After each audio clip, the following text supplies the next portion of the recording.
பழம் வெளியில் ரொம்பவே அழகாக தெரியும், ஆனால் அதுக்குள்ளே புழு இருந்தால் அது ஏன் வருது? அப்படி இருக்க பழங்களை சாப்பிட்டா பாடிக்கு என்ன ஆகும்?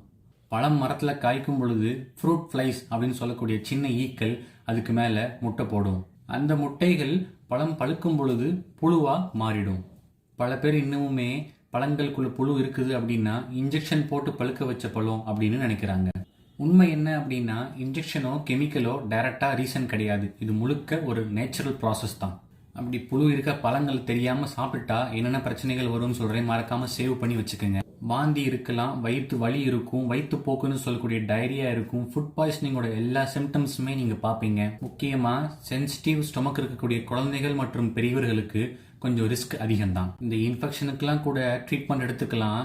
ஆனால் இந்த ஒரு பெரிய டவுட்டை மக்கள் கேட்குறது என்ன அப்படின்னா, அப்படி பழத்தில் இருக்க புழுவோடு சாப்பிட்டுட்டா அந்த புழு உள்ள நம்ம வயிற்றுக்குள்ளே வளருமா? அதுக்கு ஆன்சர் இல்லை.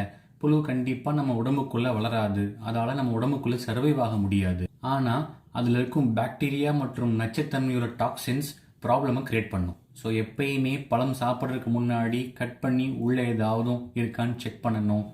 கருப்பு டாட் மாதிரி இல்லை கருப்பு ஹோல் இந்த மாதிரி இருந்துச்சு அப்படின்னா அந்த பழம் சாப்பிட்றதுக்கு உகந்தது கிடையாது. உப்பு நீரில் கழுவி சாப்பிட்றது நல்ல பழக்கம். கிட்ஸுக்கு கொடுக்கறதுக்கு முன்னாடி கம்பல்சரியாக அதை செக் பண்ணணும். ஃப்ரூட்டே ஹெல்த்தி தான், ஆனால் அதையுமே ஹெல்த்தியாக சாப்பிடணும் அப்படின்னா இந்த ஒரு ஸ்மால் செக் பண்ணிக்கிறது பெரிய ஒரு ப்ரொடெக்ஷனை கொடுக்கும். பை.